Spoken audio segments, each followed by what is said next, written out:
Donc j'ai intitulé la première diapo sur le consommateur, cet inconnu. Alors Fanny nous a déjà présenté un petit peu ces consommateurs.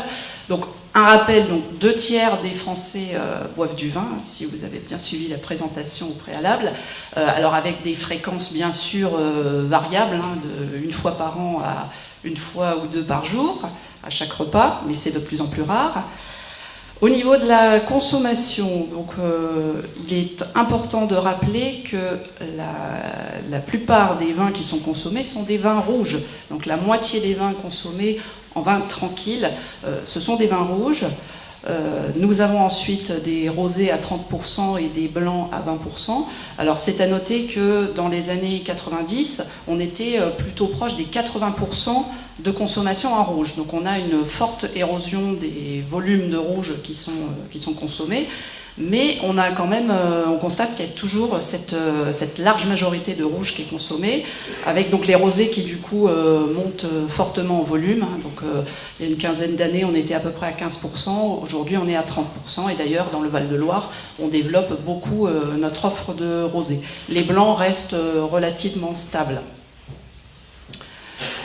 Donc au niveau des analyses consommateurs scientifiques, on va dire, on a relativement peu de recherches qui sont accessibles. Il y a beaucoup d'analyses consommateurs qui sont faites au niveau des marques, hein, donc en analyse interne, au niveau des négociants. Bon, du coup, je vous fais part un peu de toutes ces recherches. Alors, la première étape, bien sûr, c'est l'achat du vin. Donc, c'est vraiment la pêche aux infos pour la plupart des consommateurs. Un rappel, donc 80% des vins sont achetés en grande distribution, alors tout vin confondu. Il faut se rappeler qu'il y a entre 500 et 800 références de vin dans un rayon en règle générale. Donc il n'y a pas d'aide pour le consommateur, hein, pour l'acheteur. Il doit se fier à ses connaissances ou à ce qu'il y a écrit sur la bouteille.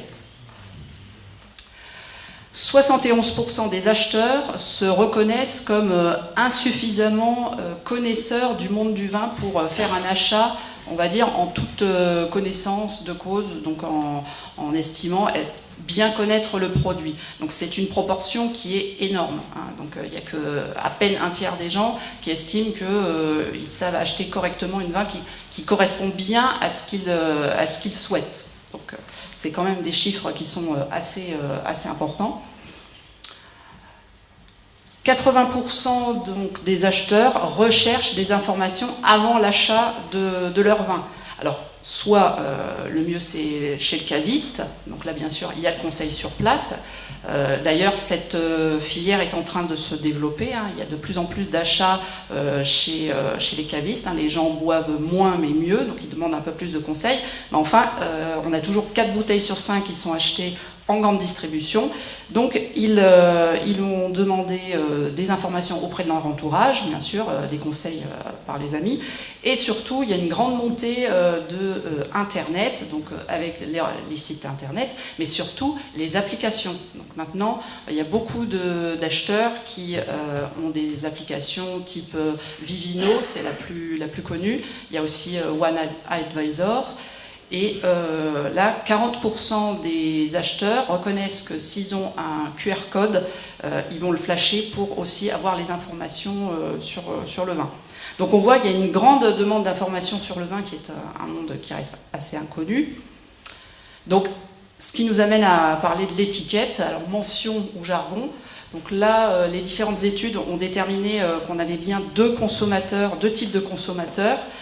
Ce qu'on appelle les consommateurs dits novices, c'est-à-dire les consommateurs qui reconnaissent relativement mal le monde du vin, qui estiment n'avoir pas suffisamment de connaissances, par rapport aux consommateurs donc, dits familiers, familiers dans le sens qu'ils connaissent un petit peu le vin et notamment les vins locaux, puisque la plupart des gens, j'ai pas tout à fait les chiffres en tête, mais c'est une très grande majorité de gens qui achètent majoritairement les vins produits localement. Donc les gens du Val-de-Loire, ils achètent les vins du Val-de-Loire. Les Bordelais, je vais pas vous donner d'informations, un scoop, qu'ils consomment beaucoup de Bordeaux. Donc là, forcément, s'ils restent sur les vins, les vins de la région, ils vont bien sûr en connaître un petit peu plus. Alors, quelles sont les mentions qui sont recherchées? Alors là, on a un petit peu de tout, hein, donc il y a des études qui sont parfois contradictoires, mais au niveau des mentions, principalement dans les jeunes générations, le cépage, ça c'est vraiment demandé par les jeunes consommateurs. La région aussi, là, est demandée parce que soit les gens connaissent l'appellation, l'appellation, bon, c'est une mention obligatoire, mais s'ils ne connaissent pas l'appellation, ils ont besoin de savoir à quelle région, grande région viticole, ça se raccroche. Les médailles et les récompenses, ça c'est lié par rapport au besoin de s'appuyer en fait sur l'expertise donc, de jurys qui ont sélectionné des références de vin. Et les dernières mentions, le accord mets et vins, alors ça c'est vrai que ça dépend beaucoup de la connaissance des consommateurs. Les consommateurs qui estiment qu'ils connaissent bien les vins, ils vont pas vraiment avoir d'envie d'avoir les accords, qu'on leur dicte les accords. En revanche, les novices, qui sont quand même les consommateurs les plus représentés, eux aiment bien avoir ce guide, qui soit un petit peu plus détaillé que vin blanc poisson et vin rouge viande. Il faut que ça soit un petit peu plus détaillé que ça. Donc toujours sur les jeunes générations. Et la dégustation, là aussi, alors pour les consommateurs qui sont familiers, eux, généralement, ils vont estimer qu'on n'a pas à leur donner un descriptif du vin. En revanche, toujours pour nos consommateurs novices, il est important de bien décrire un petit peu le vin, parce que comme ils ne connaissent pas le vin, ils ont besoin d'avoir des informations sur l'étiquette. Alors à noter que les vins du Val-de-Loire, en règle générale, mentionnent beaucoup moins tous les aspects organoleptiques par rapport à d'autres régions françaises. Donc ça, il y a eu des études qui ont été faites. Du coup, c'est vrai que c'est pas mal de penser à mettre justement des commentaires, alors en quelque sorte des très très succincts, même si là aussi on a des études qui montrent que quand on fait des dégustations comparatives entre les professionnels qui testent à l'aveugle le vin et puis qui doivent retrouver le commentaire de dégustation qui est écrit sur la contre-étiquette, c'est pas forcément très très net. Je pense que tout le monde a fait l'expérience de lire un commentaire de dégustation qui en fait correspondait pas à ce que vous avez ressenti vous-même.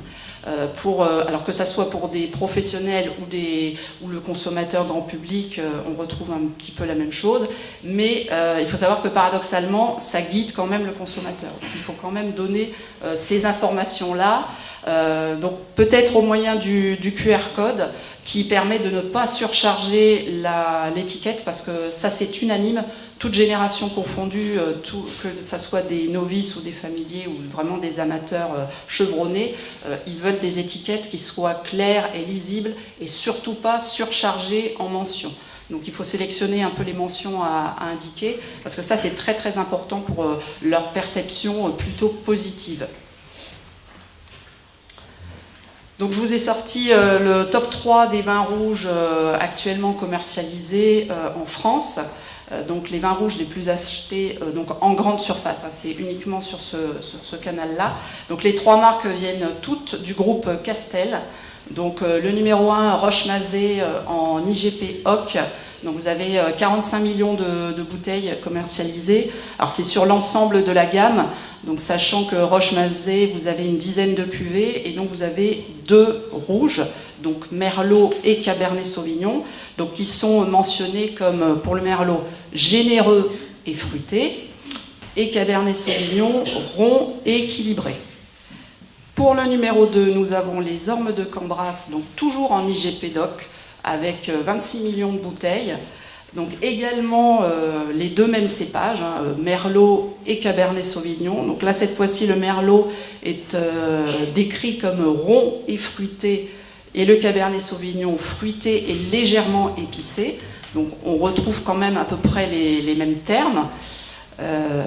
Et enfin, donc en numéro 3, on a le Vieux Pape. Donc là, c'est provenance donc, de l'Union européenne, avec quand même 20 millions de bouteilles.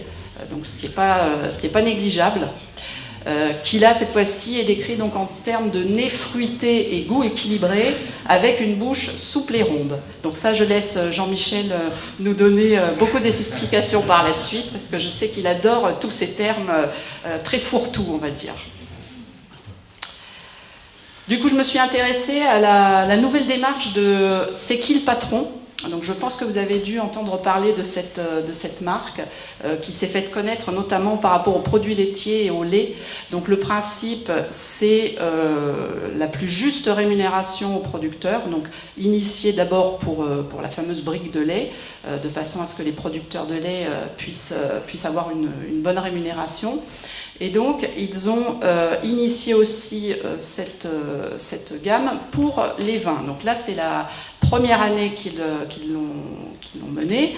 Donc, ils ont sélectionné en fait 4 vins, un blanc, un rosé, et il y a 2 profils de vin rouge qui ont été donc choisis par des consommateurs. Alors, il y en avait 2785, et ils ont fait cette démarche suite à un questionnaire que je vais vous présenter juste après.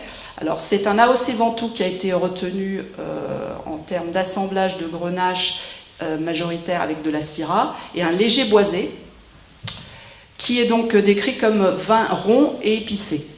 On trouve toujours un peu les mêmes termes que pour les précédents. Et en deuxième, on a un Beaujolais, donc pour le côté fruité et léger. Donc voici un extrait du questionnaire, donc questionnaire uniquement écrit pour le consommateur. Donc les consommateurs étaient invités à voter en ligne sur le type de vin qu'ils souhaitaient obtenir.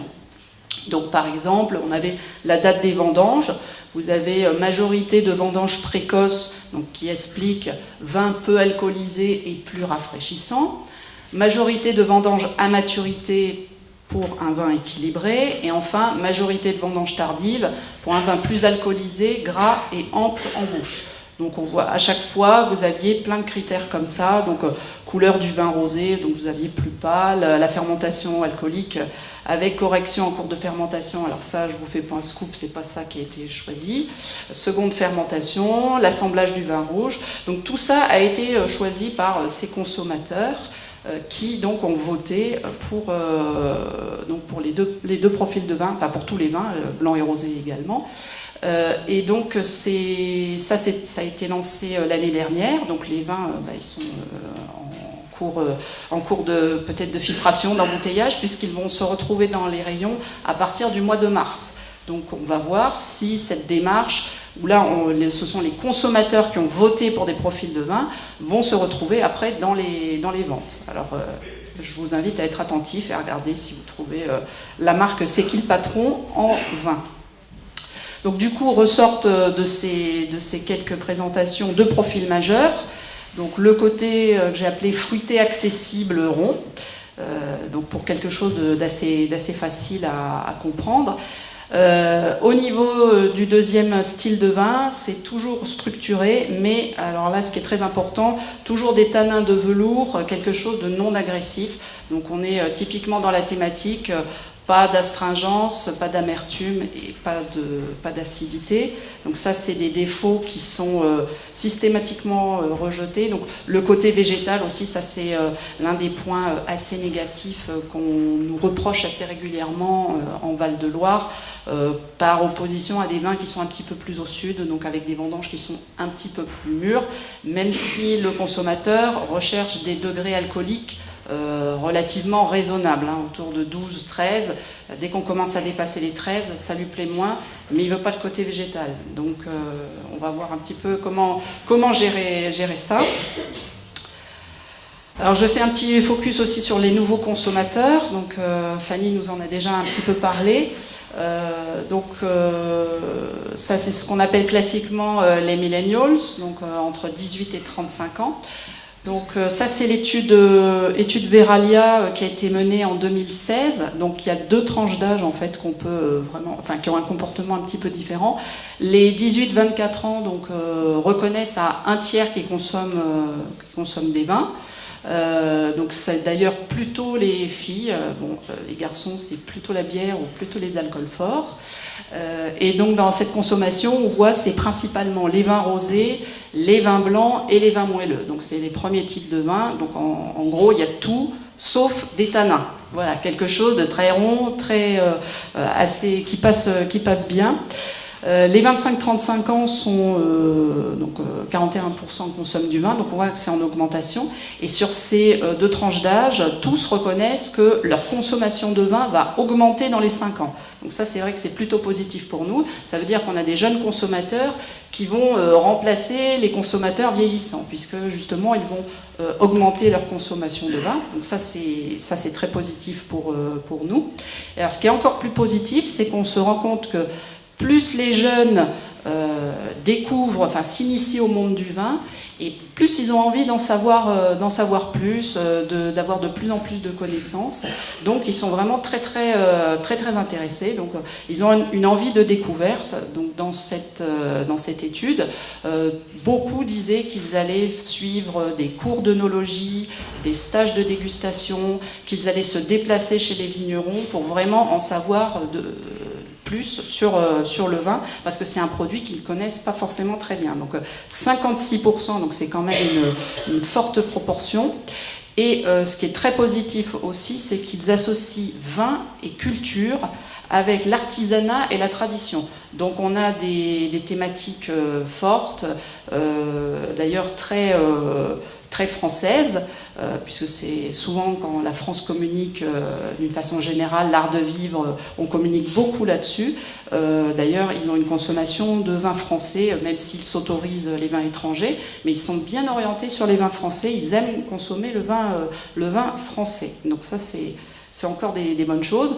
Alors, il y a une nette différence donc avec le vin rouge, qui est vraiment consacré comme un vin noble, donc qui ne se consomme pas aussi facilement que des vins rosés ou des blancs ou des moelleux. C'est-à-dire qu'il y a presque un certain rituel de dégustation, peut-être avec un carafage, une décantation. Donc ça, c'est des termes qui peut-être les intimident. Donc on a une dégustation, on va dire, qui est moins accessible que pour les autres vins, où on va dire qu'ils prennent moins de précautions pour déguster le vin. Donc on dirait qu'il y a une certaine intimidation du vin rouge, donc ce qui est un petit peu dommage, sachant qu'il y a une nette différence qui a été observée entre les jeunes qui ont été initiés par leur famille, dans lesquels le repas dominical ou avec des amis, dès qu'il y avait un repas amélioré avec des invités, ce que disait Fanny tout à l'heure, il y a du vin, il y a la présence de vin à table, et notamment du vin rouge. Du coup, ces jeunes consommateurs, ils ont une certaine familiarisation avec le vin rouge, et donc sont plus curieux, sont plus aventuriers, et donc se portent à découvrir un peu plus ce type de vin. Contrairement donc aux jeunes qui sont non initiés, qui eux clairement estiment qu'ils ne sont pas en pleine possession de toutes les clés, des codes pour déguster pleinement et en fait apprécier pleinement le produit. Donc en quelque sorte, ils vont estimer qu'ils n'ont pas, ils vont pas suffisamment se faire plaisir. Enfin, c'est pas vraiment qu'ils vont pas se faire plaisir, c'est que comme c'est un produit noble, ils estiment peut-être ne pas être à la hauteur pour apprécier le travail du vigneron. Donc là, il y a quelque chose à faire vraiment en termes de communication, de façon à rendre le vin rouge beaucoup plus accessible pour ces jeunes consommateurs. Alors dans les perspectives, les études consommateurs au niveau des appellations, donc par exemple il y a l'ODG Touraine qui a lancé une étude justement sur peut-être un reprofilage des vins de Touraine, donc à base de gamay ou à base de co, en étudiant donc des vins à succès, donc des vins qui plaisent aux consommateurs, alors pas que les jeunes consommateurs, hein, tous les consommateurs en général, donc avec des études sur justement les choix techniques à envisager et donc à tester pour voir qu'est-ce qui ressort, donc de la macération préfermentaire à froid, de la thermo, de la micro-ox, des copeaux, donc ça je crois que ça va être les thématiques des ateliers qu'on va avoir par la suite. Voilà, donc j'en ai fini. Je vous remercie de votre attention et si vous avez des questions...